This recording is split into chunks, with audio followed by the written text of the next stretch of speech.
Halo, selamat pagi. Apa kabar hari ini? Hari ini kita akan memulai ibadah sekolah minggu kita. Kita angkat satu pujian selamat pagi Bapak.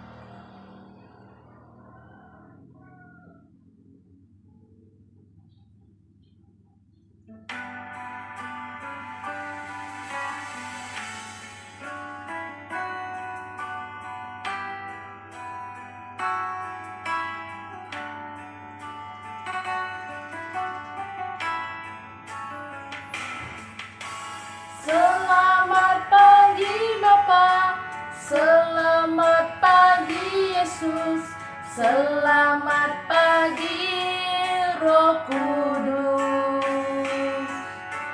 Terima kasih atas anugerah-Mu, semalam telah berlalu. Ku memuji, ku bersyukur, memuliakan nama-Mu. Allah Bapa, Putra dan Roh Kudus, terima kasih.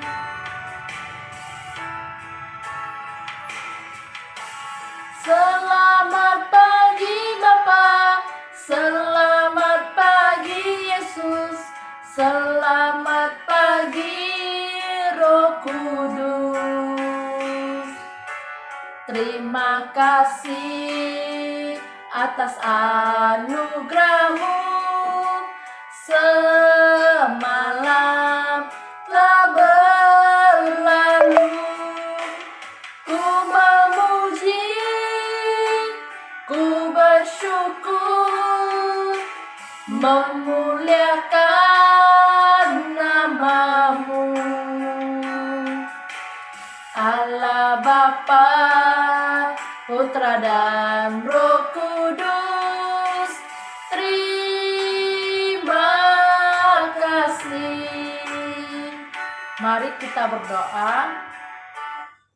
Lipat tangannya, tutup matanya. Tuhan Yesus, terima kasih pada pagi ini kami seperti biasa beribadah di rumah dengan online. Tuhan berkati setiap kami yang mengikuti ibadah ini. Hanya di dalam nama Tuhan Yesus kami berdoa. Amin. Sekarang kita kembali memuji Tuhan dengan pujian Mari Kita Bersukaria. Kita bersorak-sorak memuji Tuhan ya.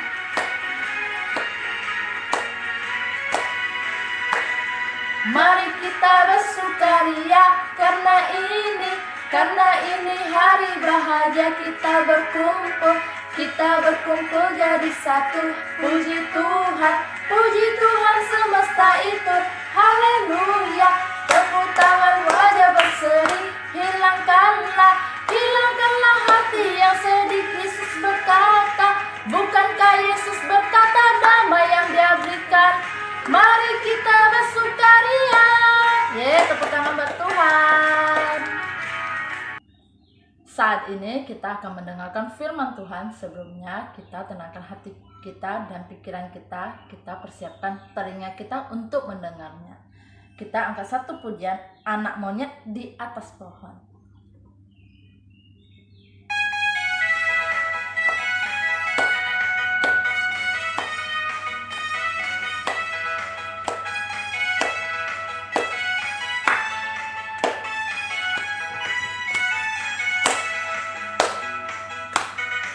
Anak monyet di atas pohon, anak burung di dalam sangkar, anak cacing di dalam tanah, anak Tuhan di dalam gereja. Satu kali lagi. Anak monyet di atas pohon, anak burung di dalam sangkar, anak cacing di dalam tanah, anak Tuhan di dalam gereja. Halo adik-adik, selamat hari Minggu. Jumpa lagi dengan Lose. Kita akan mendengarkan firman Tuhan. Tema minggu ini adalah Tuhan menghibur, yang diambil dari Kisah Para Rasul pasal yang kedua ayat 1 sampai ayatnya yang ke-12. Nah, sebelumnya kita berdoa dulu ya. Melipat tangan, mari kita tutup mata dan berdoa. Tuhan Yesus, terima kasih. Tuhan selalu menolong hidup kami dan tidak pernah meninggalkan kami. Tuhan, kami mau mendengarkan firman Tuhan. Tuhan berkati kami untuk bisa duduk diam dan mengerti firman Tuhan. Dalam nama Tuhan Yesus kami berdoa. Amin.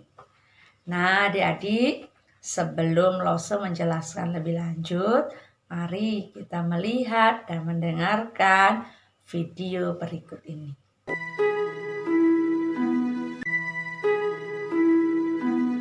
Setelah Yesus naik ke surga, murid-murid dan orang-orang yang percaya kepada Yesus berdoa di sebuah ruangan besar.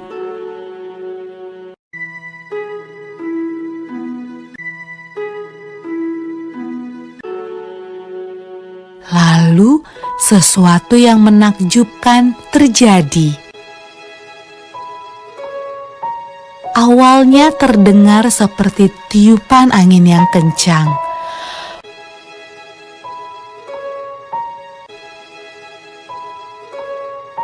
Lalu, lidah-lidah api bermunculan di atas kepala semua orang dalam ruangan itu. Roh Tuhan datang, dan semua orang mulai berbicara dengan bahasa yang berbeda-beda. Inilah hadiah dari surga yang Yesus janjikan kepada murid-muridnya. Murid-murid Yesus sangat senang. Roh Tuhan datang untuk hidup bersama mereka dan menolong mereka.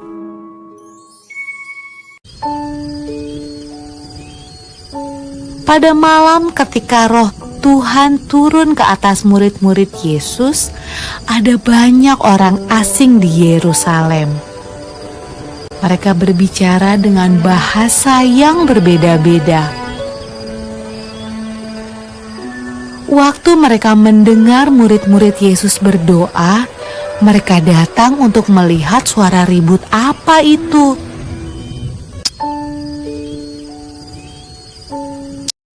Mereka menemukan murid-murid Yesus sedang menceritakan perbuatan Yesus yang ajaib.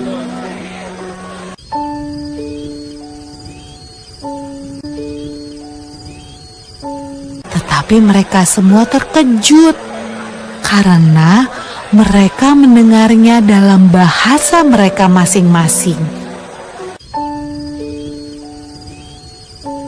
Wah, apa artinya ini? Tanya mereka.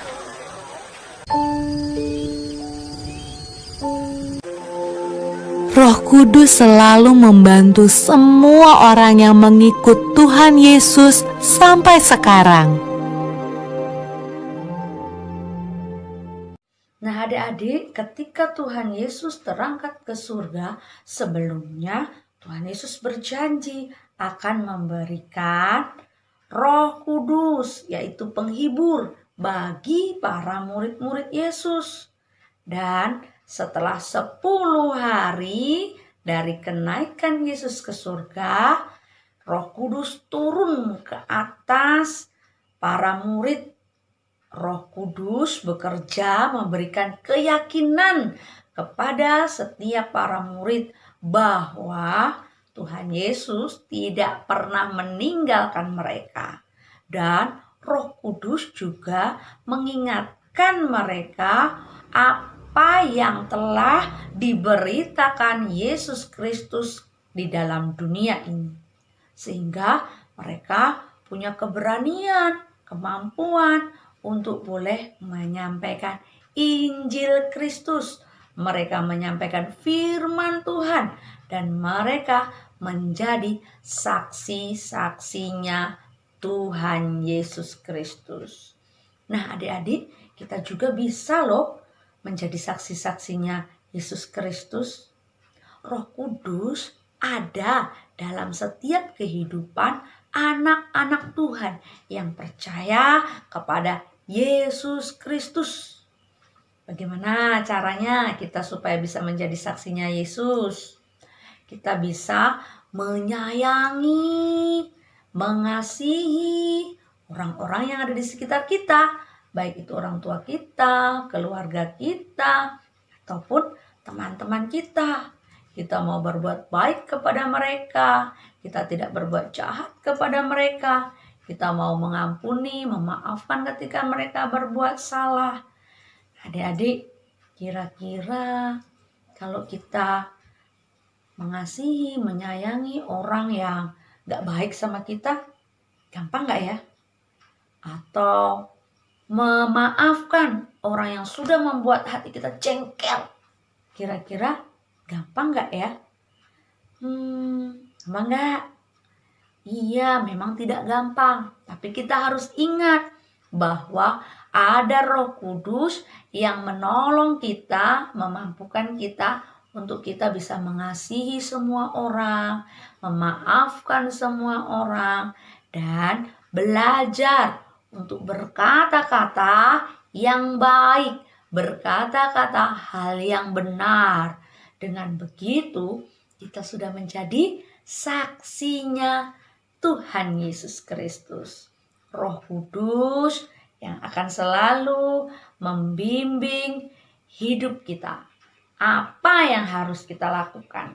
Jadi, kita harus selalu berdoa, mohon pertolongan kepada Tuhan supaya hidup kita bisa menjadi saksinya Tuhan Yesus Kristus. Dan Roh Kudus yang ada dalam diri kita yang akan menolong, memberikan kita penghiburan, dan tetap memberikan kita sukacita di dalam Tuhan. Mari kita belajar ayat hafalan. Firman Tuhan berkata, Lukas pasal 11 ayat 13b. Ia akan memberikan Roh Kudus kepada mereka yang meminta kepadanya. Tuhan Yesus memberkati. Dah.